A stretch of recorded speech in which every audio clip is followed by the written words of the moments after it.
Hey, what's up, card fighters? So I'm still on my way to the I'm still on my way to the versus 1K, and I just wanted to, another thing that popped up in my mind that I've been meaning to talk about or make a video about for a while now. But before I do that, don't forget to like, comment, subscribe, guys. Really takes like 2 seconds out your day, and it just like really helps me with the algorithm. Really helps the channel if you just like and comment on every video. It's just so helpful to the creators that you like, and it just takes 2 seconds out your day. Be like, hey, love the video. Hey, hated the video. Here's why. Or even a dislike is just also very helpful if you just genuinely didn't like the video. But anyways, what I wanted to talk about today was what motivates me to play Vanguard, or at least what motivates me to play Standard personally, because I'm a very creative person, and I like being creative. I like doing different things. I like doing unique things, cool things. That's why I like generally gravitate towards like combo style play. But what motivates me to play Vanguard is there's games that are close to Vanguard. Like I would consider Digimon like kind of close to what Vanguard is, and I guess you could, in the same vein, you could probably say like Pokemon is like similarly close, at least in terms of like how damage calculation works. But there's really, at least from my personal experience, there's really no game like Vanguard out there. And I know there's a lot of deck building restrictions to where it's like, okay, you have to run 16 triggers, you have to run 4 perfect guards, and then like you get onto like your boss monster, you have to play your boss monster, and then you really have like only like 13 to 10 cards to actually play with. But I don't know, man. Like, there's just something about this game. I just really love the mechanics of the game. When I was watching the anime as a kid, because I started watching the Vanguard anime when I was in middle school. So I've been in Vanguard since basically like the beginning, or like I've known of Vanguard since the beginning. But yeah, like the season 1. I really gravitated towards season 1 because the way that they formatted the first season of the game, they formatted it in such a way to where it's like, this guy is a kid. He was like in middle school as well. So I was like, this guy's also in middle school, or like primary school, whatever you would call it over there. And I know it's something different in Japan, but I was like, I really like the main character. I really resonated with the main character, even though I never really played his clan like that. I never really like gravitated to royals like that. But I really resonated with the main character, which was Aichi Sendo at the time, because of, he was basically like this loser kid that discovers Vanguard, and he's like not too good at Vanguard in the beginning. He's kind of bad, like not kind of bad. He's just like cheeks, low key, because he's new to the game. And I was like, man, like, and you know, instead of whereas like versus in Yu-Gi-Oh, that even though like Yugi's not the best player in the world, Yugi has the Pharaoh, and the Pharaoh makes it to where it's like Yugi can't lose, basically, unless it's like a very high stakes game and it's part of the plot.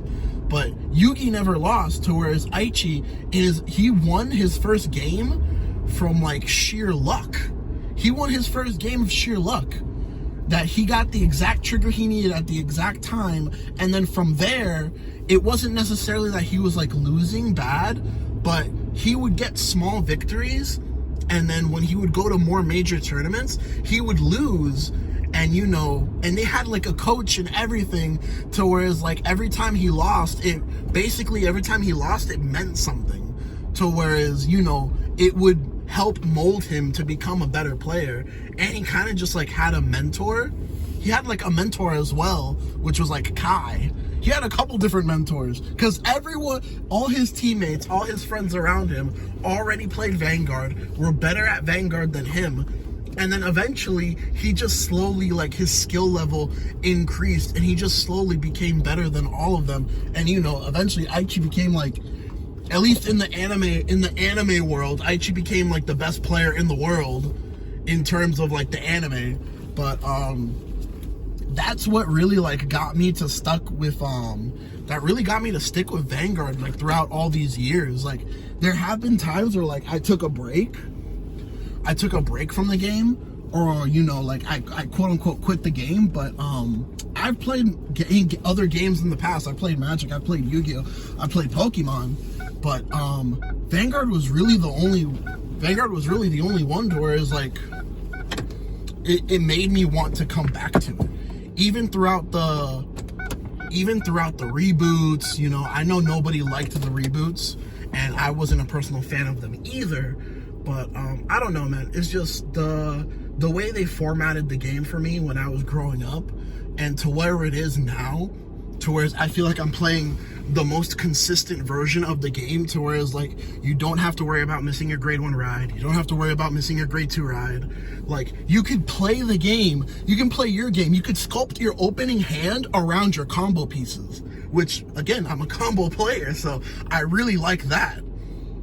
But yeah, that's really what motivates me personally, to just like be the best I can be in this card game, because it just kind of like, I'm not saying that like Aichi was my idol, but like season 1, basically like the original season 1 of Vanguard kind of molded me into like the type of player I wanted to be.